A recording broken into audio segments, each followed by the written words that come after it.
perang di Ukraina kembali memasuki babak yang sangat mengkhawatirkan. Dalam sebuah pengumuman yang mengguncang panggung geopolitik, Kremlin secara resmi menyatakan bahwa aliansi militer NATO kini secara de facto terlibat dalam perang melawan Rusia. Pernyataan ini bukan sekadar retorika biasa. Ini adalah sebuah eskalasi verbal yang dapat mengubah dinamika konflik secara fundamental.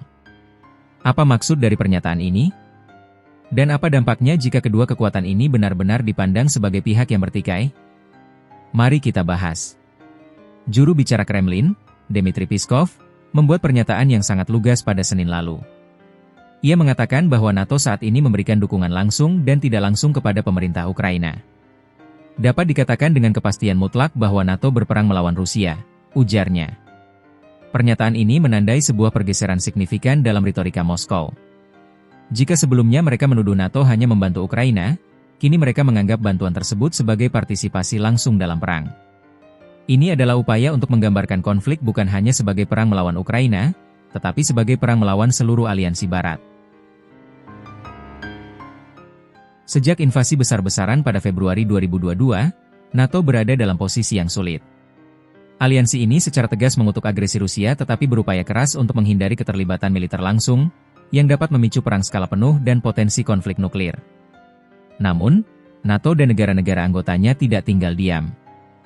Mereka memberikan dukungan masif kepada Ukraina untuk mempertahankan diri.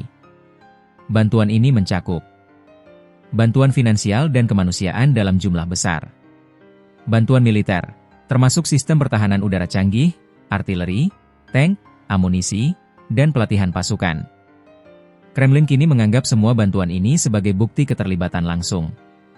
Bagi mereka, pengiriman senjata-senjata canggih ini telah membuat NATO menjadi pihak yang berperang, meskipun NATO sebagai organisasi terus menegaskan bahwa mereka bukan pihak yang terlibat langsung dalam pertempuran. Mengapa Kremlin membuat pengumuman ini sekarang? Ada beberapa alasan penting. Justifikasi internal.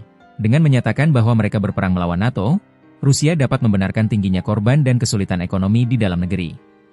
Ini mengubah narasi dari perang melawan negara tetangga menjadi perang untuk kelangsungan hidup melawan aliansi militer terbesar di dunia. Tekanan internasional. Pernyataan ini adalah upaya untuk menekan negara-negara NATO agar mengurangi bantuan mereka kepada Ukraina. Ini adalah sebuah gertakan yang bertujuan untuk mengancam eskalasi lebih lanjut jika bantuan terus mengalir.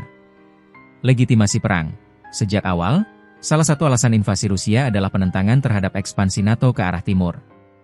Pernyataan ini kembali memperkuat argumen tersebut, mengubah konflik menjadi pertarungan ideologis antara Rusia dan NATO. Jadi, teman-teman, pernyataan dari Kremlin ini bukan hanya sekadar kata-kata. Ini adalah sebuah pengumuman yang dapat mengubah persepsi global tentang konflik di Ukraina.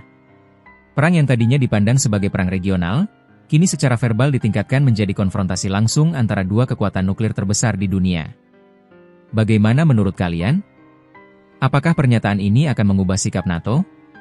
Dan seberapa besar risiko eskalasi yang mungkin terjadi? Tulis pendapat kalian di kolom komentar di bawah.